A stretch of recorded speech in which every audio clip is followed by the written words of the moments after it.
So you must assume the attitude, Keke says, that if you don't reach your goals, you will literally die. And once you're in this position, failure is not an option. And when failure is not an option, your creativity will multiply. Your ability to see new routes, new processes to get to where you need to get to will multiply. But only when you assume the attitude that if you don't reach your goals, you will literally die. This creativity multiplies. But you cannot have this if you're sitting on the couch. If you don't have a cost of inaction, if there's no cost of you doing nothing, if there's no cost of you being lazy, then this won't work. You must have to pay a price for doing nothing. You cannot allow yourself to be ignorant, to be a consumer, and not pay a price for that. This is poverty. Why? What is poverty? Poverty is the ability to not produce and get rewarded for it, and not pay a price for not producing. You have people that do nothing. They consume. They do nothing. And then the government, the world, reward them. I know this is beneficial for capitalism. Okay, I understand this. To keep the wheel going, you need someone on the bottom keeping the wheels turning. But we must understand that if you want to succeed in your goals, you cannot have an execution and want the execution, but have no cost if you don't execute. This is poverty. Poverty exists when you are rewarded for being ignorant. I created the execution playbook for leaders and high performers to hit bigger goals faster with less wasted effort. Now let's get into the show. Hello, we are back again. See, this is week 5 of doing the Credos through Keke's Credos. And if you are new here, I will say you should go back and start from the beginning, because everything that we're doing here is building on top of one another. And if you try to obtain a brick at a higher level, but don't understand the foundational bricks that may support one belief or identity, then you may not succeed for long. So go back and listen to the ones previously, then come back to the present time. Now, I'm excited. It is a Saturday. I am home in a dark room. It is cool outside. Weather is beautiful. No more of this crazy heat. I get to wear my jackets, pullover, sweaters. It's happy. It's good to be alive. Good to be alive. But we're going to go through Credos 21 through 25. And this one is going to be about your focus and gratitude, things that allow you to anchor in and press on even farther. And what we get into in seasons, and when we succeed in life and we reach new levels after we kill previous devils, of course, yeah. We get into those new positions where we don't understand how to anchor ourselves in and how to create momentum again. And this is something that we're going to get into, that when you face your devil and you destroy him, and you get to a new level, of course, there's a new devil, and the top of every mountain is the bottom of the next mountain. So how do you prepare yourself? How do you anchor in and not neglect the things you've already been through, but use those resources to propel you forward? So this is what we're getting into. Happy Saturday. Credo 21. Keke says, always have lofty, explicit goals and visualize them intensely. Assume the attitude that if you don't reach your goals, you will literally die. This type of gun to your head, forced focus, survival pressure mindset, no matter how briefly used, stimulate your mind, forces you to use your time effectively, and illuminates new ways of getting things done.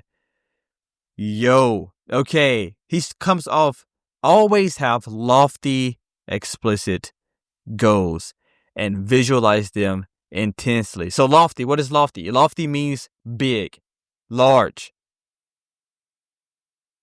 expensive. Okay? not in the norm of your culture. If you are in a culture where poverty exists, most people won't have lofty goals. So you must have goals that are not analogous to the people around you, that does not complement their small faith, their small perspectives, and their theology. Okay? Lofty, large things are when you are in the presence of small things and you are different. He's saying, hey, I want you to have goals that when you think about them, you feel either fear because how big it is or a rush of excitement because how big it is. Okay? Lofty goals. If you don't have lofty goals, if you don't have any goals in your life right now, then I recommend to you, slow down, figure out what you do want, and 10x it. Yeah, I said it. Yep. 10x it. Why? Because anyone can hit a goal that's 10% better by doing barely anything different. You know, if I want to go from weighing 154 pounds, which is where I'm currently at, to weighing 153 pounds, there's not much difference I need to do. I probably wake up the next day and be 153 pounds. It doesn't matter. But if I want to go from 154 to 175 all muscle, there are some different things I must do. I have to change some things that I do. And so what I'm saying is when you have lofty goals, when you have goals that are not analogous to the people around you, then you must do things differently. And here's the kicker. If you are not doing things differently, if you are not pressing on differently, if you are not having a lifestyle that's different from the people around you, but you say your goals are the same, then your goals are not the same. Because we do what we value, and what we value, we believe in. And what you believe in is your vision. And so if what you do, your actions doesn't align to what you value and what you believe in, then you simply believe in the same things as the people around you that does nothing. Simple. Dan Kickett says, have explicit goals. Okay? These are important. If you're a goal setter, if you're not, then listen to this on repeat and learn how to set goals. But if you are a goal setter, this is the formula to not just creating goals to tickle your tummy, but to create goals and execute them. Okay? So first is lofty. Have goals that are not the same as the people around you, that are huge, big. Okay? And then he says explicit. What does that mean? So when you watch a movie that's rated R, and there's, it's more of not just rated R, it's simply the unveiling of things. They're not hiding anything.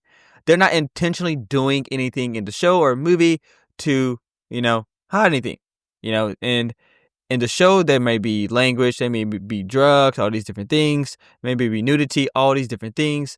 You may have all these different things that are unveiling. What is that? They are not putting in frameworks and boundaries to hide said things, words, pictures, whatever it may be. It's explicit. We call those explicit movies. Why? Because they are vivid. And this is the thing. When you have goals, when you have things that you want to obtain, they can't be something that you create. Oh, well, this is exciting and this is a cool idea. No, don't be foolish. When you have goals, when you have things that you want to obtain, when you have visions, they must be explicit. There must be nothing hiding what it looks like. You must understand exactly what is going on in it. You must have rated R goals, not in not in the culture of what we say rated R is, but in the ability of, hey, I understand deeply and there's nothing hidden from me in this goal. I understand it entirely, explicitly. My goal is explicit. I am one with this goal. This goal is vulnerable before me. There's nothing before my goal that I don't understand. I understand what it is, what I want, why I want it. Hey, I'm going to get there. The processes, the formulas, the pillars for me to get there.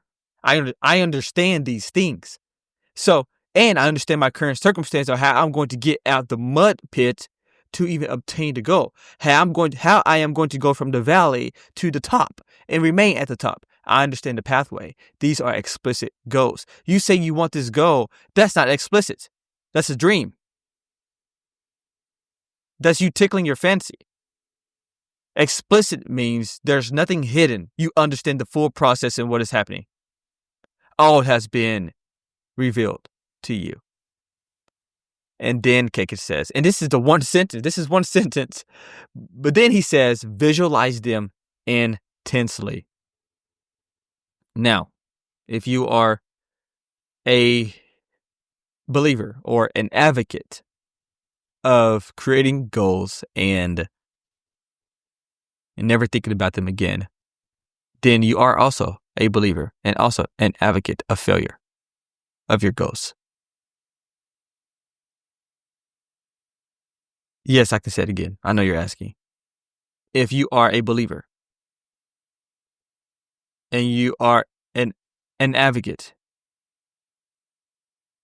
of only visualizing and setting your goals once, then you're also a believer and an advocate of failing towards your goals multiple times. Why? Because we behave out of our subconscious, okay? And when we visualize intensely, daily, over again, time over time, what happens is we start to become the process and the goal. Okay? We as humans do not act and behave out of our conscious mind. Our beliefs are embedded into our subconscious. So when we only visualize something once, we're adding into our conscious. But because we behave out of our subconscious, we don't do what we need to do to hit our goals. So you must visualize your future self, your future avatar, future you intensely, daily, to become that person. And as you visualize that person through the framework of be, do, have, you start being the person that you say you're going to be. And because that person in the future has to do things differently, you would do things differently. But you would never hit those goals. You would never do things differently if you don't visualize intensely. It's not going to happen. What will happen is burnout. Why? Because willpower doesn't work.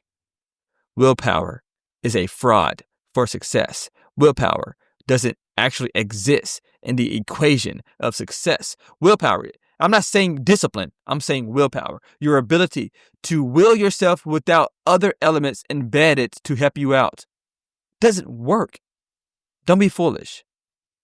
Create an environment. Create a self-sustaining internal process that pulls you forward, pulls you through the mess. Why? Because at the end of the day, when there's no energy in your environment to fuel you and you have no energy to push you, then at that moment, failure exists. Okay? Are you catching on? Have lofty goals.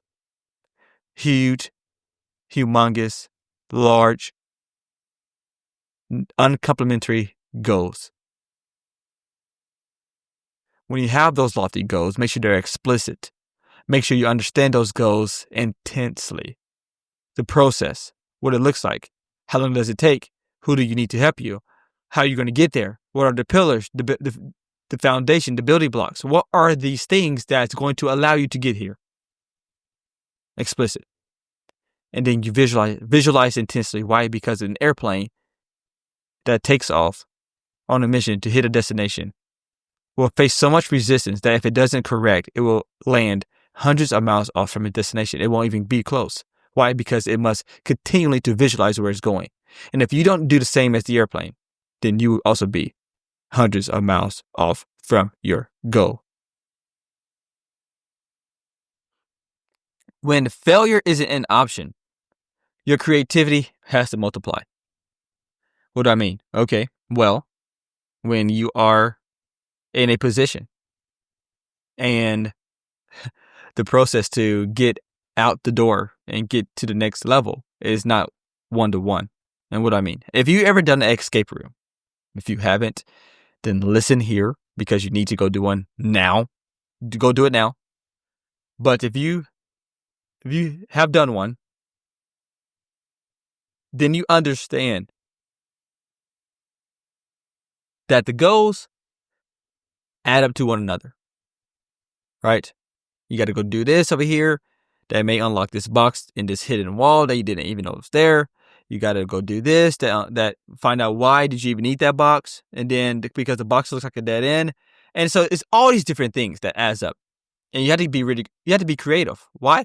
Because when failure isn't an option, creativity multiplies. When you know you have to get out, when you know you don't have a choice but to get out, your ability to be dumb can work. It can exist. Your dumbness has to cease. Your ability to be comfortable and lack ignorance in a situation has to cease. You have to learn how to be creative in situations when your back is against the wall. When you have one way out, but that one way out has multiple angles and you don't understand the way out. This is the problem. This is the problem. Okay? So you have to understand, you have to learn that when there's a gun to my head, force focuses, he says, survival pressure mindset, no matter how briefly used, will stimulate your mind and force you to use your time effectively.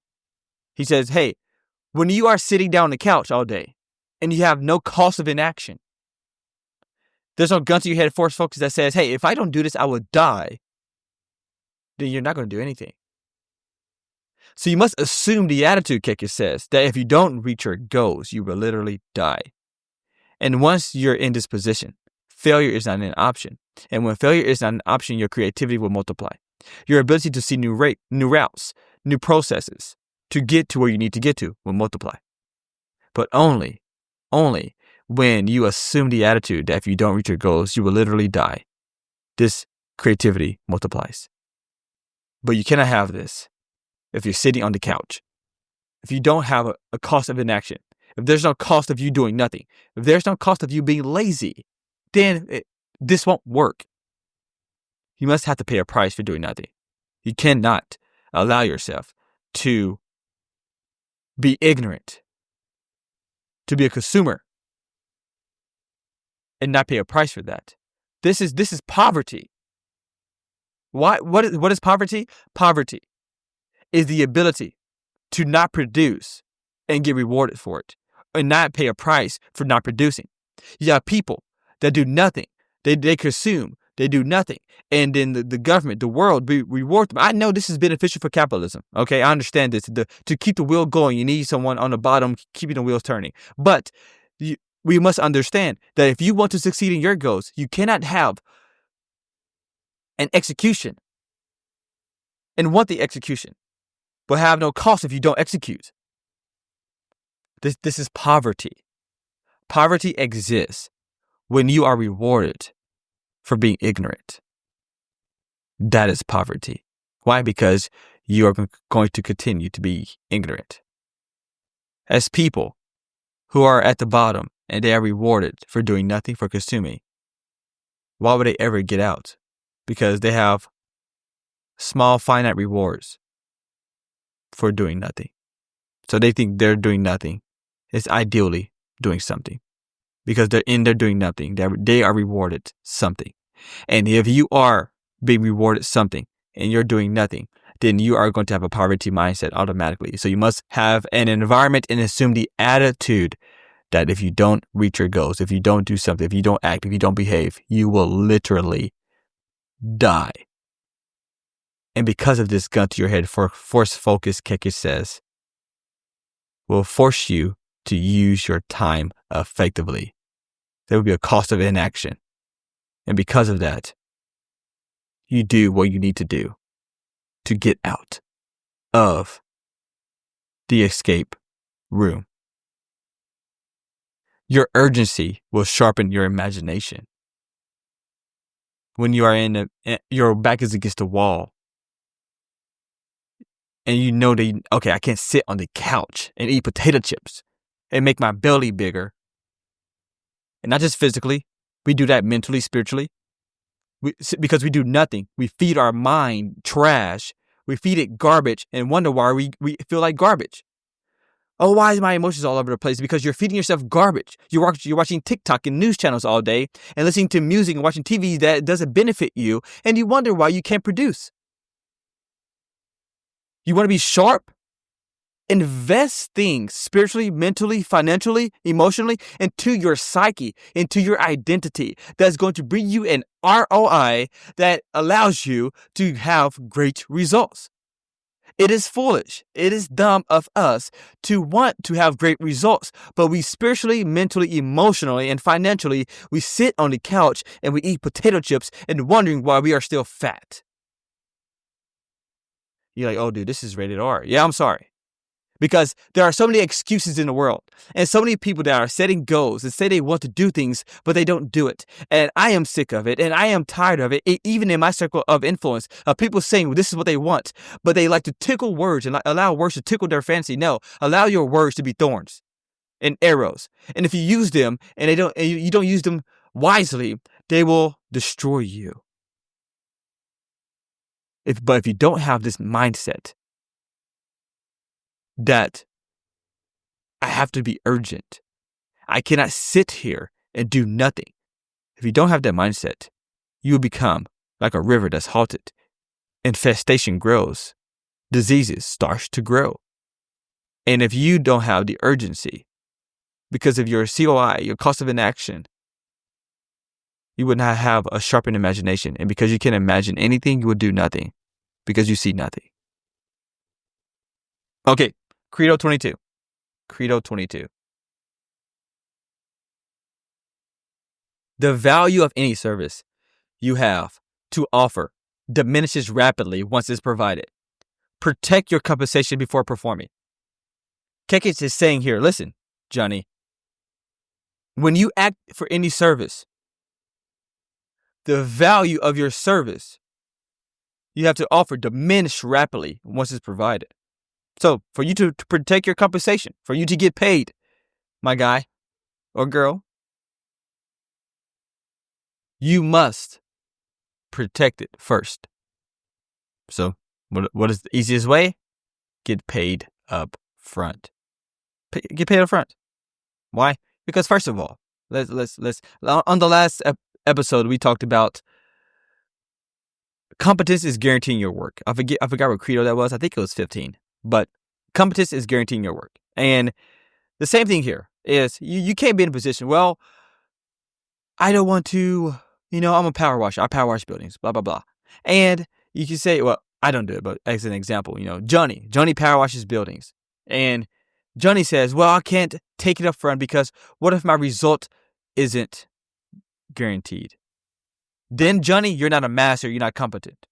So instead, the goal should be not to sit there and be dumb. The goal should be to become competent and a master of your job, where you can say, hey, I know that I'm going to bring you X results. And because I can guarantee that, I'm going to have these terms and agreements that I get paid up front. Because the indicator, the effect is automatic of my identity. I know who I am and I know which result I'm going to get, period. Done. That's it. That's it. You can't get away from that. You can't get away from that. That has to be the process. Value erodes after delivery, so you must secure it before. You must secure it before. That is the process. Respect your worth by setting terms and not hoping for fairness. I'm sorry, but I'm not,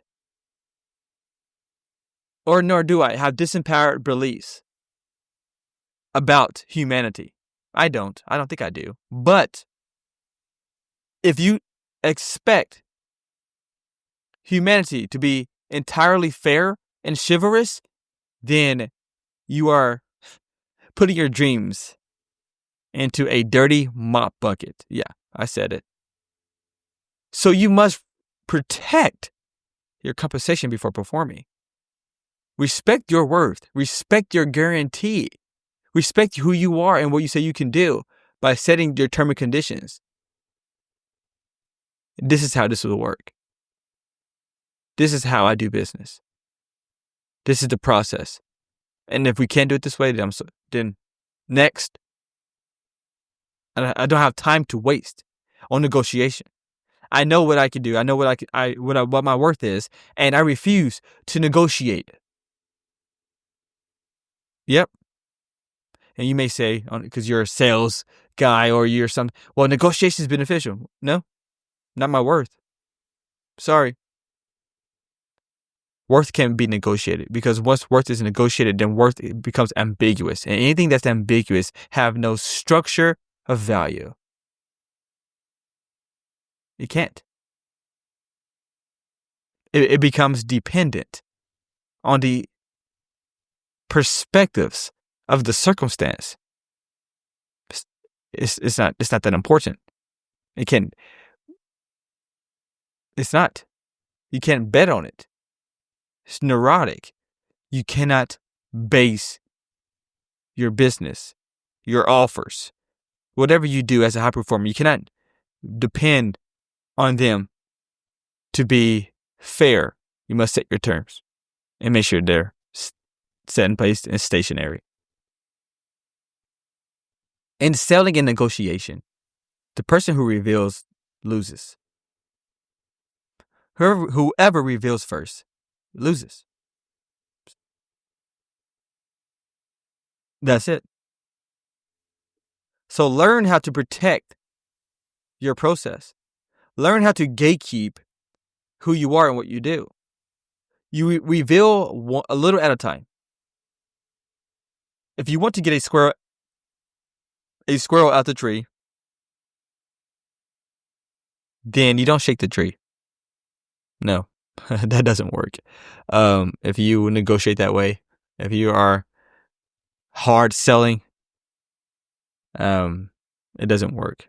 Why? Because you hard sellers, I understand. I understand being tough and hard. Like whatever. I can outrun anyone.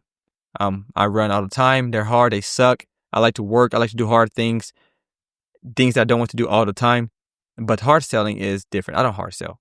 There are times I may push. I definitely put you into a spot you have to make a decision, yes or no. But no.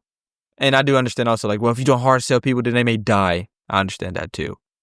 But that blood's out of my hands. It's not in my hands. Once I provide, once I offer, once I give to you, once I show you and help guide you to the best process, if you don't drink the water, you don't. You can't. I'm not going to force you. Why? Because I value your identity. And then once I take that from you, you become a robot, and I don't choose to do that. That is manipulation. I choose not to do that. So what I'm saying here is, when you are in a process of negotiating, and whoever reveals their process, their identity, like their business identity or the identity of the sale, the most first loses every time. Okay? So don't do it. Protect yourself. Protect your compensation before performing. Don't perform. Don't show anything. Protect it all. And as I said, if you want to get the squirrel out the tree, you don't shake it. You don't hard sell. You place an acorn one at a time and it crawls out of the tree. You use excitement. Use what they want. And take them from what they don't want to get what they want. Next, Credo 23. Kekit says, incalculable effort and hardship over countless generations involved into the life, values, and happiness we take for granted today. Oh, snap. Every day should be a celebration of existence. You are a masterpiece of life and should feel and appreciate this all the way down to your bones. Aspire to create, achieve, and build onto the great value momentum taking place all around you. First, he says, listen, Johnny, listen here. Because we live in a world that's entitled to so many things that they have not paid a price to. Entitlement is a disease that's far worse than COVID ever was. COVID was a joke. Entitlement, your ability, your friend's ability, your environment and culture's ability to say, I deserve this, but I paid no price to obtain this. This here is what I deserve, but I paid no dues in the execution to deserve this thing, but I am entitled to this, is the largest disease that America has ever seen. And this is destroying humanity. People believe that they can have something, they need something, but they don't have to pay to get it. And this is the one thing that exists in poverty. Poverty financially, poverty emotionally, poverty mentally, spiritually, culturally. This is why here, because we have not calculated the effort, hardship over countless generations that allowed us to have the values in life that we have today. The people that have paid prices before us. And we look at so many things as we are entitled to it. No, dude, no, girl, you are not entitled to any of it. You are entitled to nothing. In fact, you are a speck of dust and you are going to be dead within 100 years. So let the ego go and allow gratitude to fuel your life. Understand that if you paid nothing, if you had no dues paid to anything, that you should have gratitude. It's a gift of life given to you, but you haven't paid for it. Makes me sick. And for us to be a human race where we are producing for one another, we are helping one another, we have to have the attitude that gratitude fuels creation. I must be grateful for both the things I paid for and the things I did not pay for. The equation of gratitude is that the things that I paid my dues for, the things that I worked hard for, I will be grateful for them. Not entitled to them. I'm entitled to nothing. Why? Because in reality, universally, from the beginning of time, your payment means nothing. My payment means nothing. And for me to look at the small amount of gold that I found on earth, that I've been able to create on earth in billions of years, and I think that I should be entitled to something, foolish. Entitlement is the opposite of gratitude. This is why so many people are nasty. You can see people that are wealthy, they're well off, they have good lives, they may even have good children, great children. And they are disgusting. Why? Because they are entitled and they have failed to learn that everything that they have should come from gratitude. The connection should be by gratitude. You should see it with gratitude, not entitlement. Not that you in your totality deserve it. No, you don't. You deserve nothing. Nothing. In reality, you deserve nothing. Why? Because at the end of the day, you are a speck on the dust and everything that you have is borrowed. What do I say? Well, you were born on earth and everything on earth was already here. So anything that you create or produce was borrowed from earth. Duh. No one has created anything. We've only borrowed things to manifest another thing. When earth grows a tree, it doesn't create trees. It borrows from itself to create tree. Whoa. Yeah. It borrows energy, resources to produce. And the same thing is, none of us have manifested and created anything that wasn't already here. We just manifested in a different way. In a different way. You built a skyscraper, cool. But the elements for the skyscraper, the physical elements, was already on Earth. You simply borrowed it. And for us to believe that, we're creators, but we are more of manifestors. We manifest things in different ways. Okay, so lose it here. Why am I saying this? Okay, here it is. Here's the gold for you. Gratitude fuels creation. Entitlement halts creation. Your ability to be grateful for a thing fuels our ability to create and manifest different things. Entitlement is literally the blindfold. Is you closing the curtains on creation. Lose it, don't do it. And learn how to celebrate daily. Be grateful, Johnny. Be grateful, Jane, whoever you are. Be grateful. Why? Because in the presence of gratitude, progress exists. And then he says, "You are a masterpiece of life." Listen here, you're not a coincidence. I don't understand people. I'm a believer. I'm a Christian.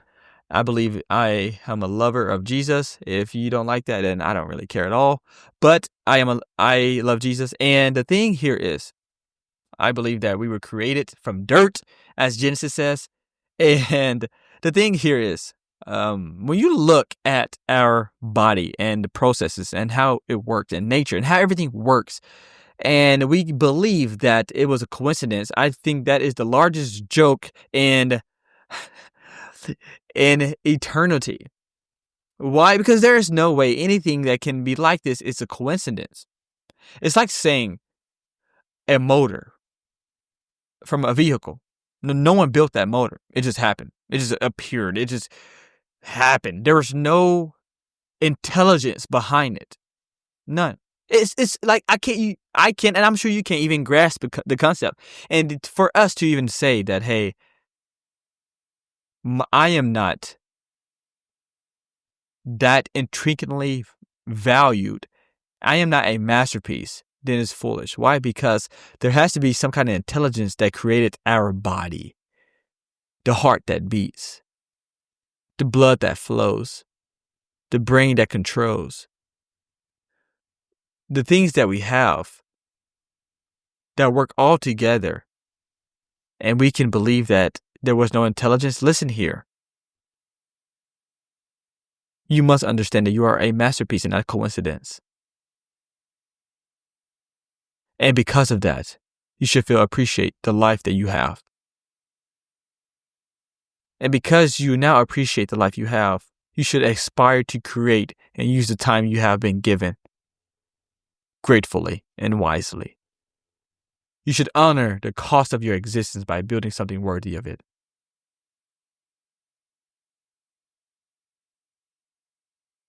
You should want to produce because of who you are. Not what you feel like. Who cares? Who you are. Because of you and your psyche, your body, all of these things, you are already a creator. You were created to create. You were created to manifest. You were created to produce and build. So the only way to honor with gratitude your existence is to create and build. Why? Because those who have gratitude fuels creation. Okay, Credo 24. Enthusiasm attracts opportunity. Okay, Keke says, enthusiasm covers many deficiencies and will make others want to associate with you. Energy is more persuasive than expertise. 100%. 100%. So, a few days ago, I was meeting with a business owner and I was helping her diagnose her situation. And she said, your energy is contagious. And I'm not here for you to give me applause. I don't need your applause. But she said, you're going to go very far.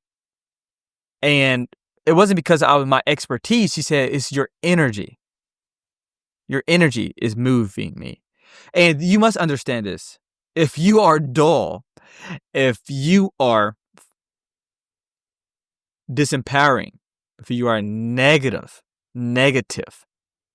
then your energy will be negative in the environment. What I'm saying, your results will be negative, will be declining. Why? Because energy is more persuasive than expertise. Our energy moves people more than expertise. It persuades people to move. Persuade is literally the nudging, the movement of an object. We're persuading a person. We're moving them.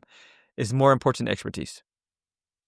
So if you value energy over expertise, then you're doing it right. If you value expertise over energy, you're foolish. Why? Because you have the equation wrong. You have it wrong. Enthusiasm turns competence into charisma. When you are enthusiastic, when you are jovial, when you are happy, excited, your competence turns into charisma. Why? Because, first of all, when you are talking to someone and you are trying to get them from point A to point B in a conversation, your energy will persuade them.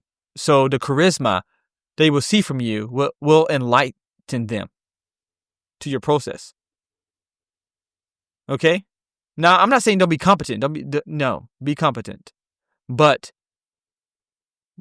your competence turns into charisma, where people are in awe of you. They are excited to give you money. Yeah, that's because your enthusiasm, the energy you produce. People will follow fire before they follow facts. What is that? They will follow energy. They will follow results before they follow facts. Well, I've done this. No. A fire energy, a bold energy of excitement will ignite a person like fire, no pun intended or intended, more than your ability to say, this is what we do, how we do it, blah, blah, blah, blah, blah, whatever. Learn how to have enthusiasm. Kekich says, enthusiasm covers many deficiencies and will make others want to associate with you. Okay, Credo 25. We're moving. This is a longer episode, but it's gold, so let's keep going. Ownership is the path to wealth. Kekich says, working for someone else gives you little chance to make a fortune. By owning your own business, you only have to be good to become wealthy. Simple. I shouldn't have to unpack this as much as the other ones. Working for someone else gives you little chance to make a fortune. Yeah. If you want to make a fortune, then ownership is your pathway. That's it.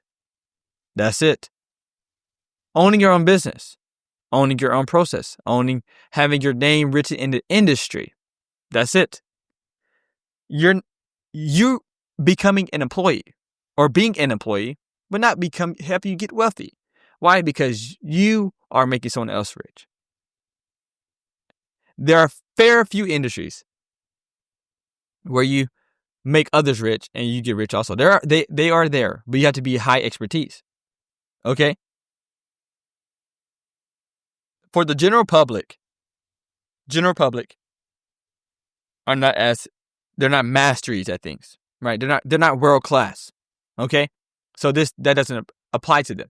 What does apply to them is, hey, if you want to be wealthy and make a fortune, like you want to hit the jackpot and your vision and your goals, then it's most likely going to be in the vertical of owning your own business.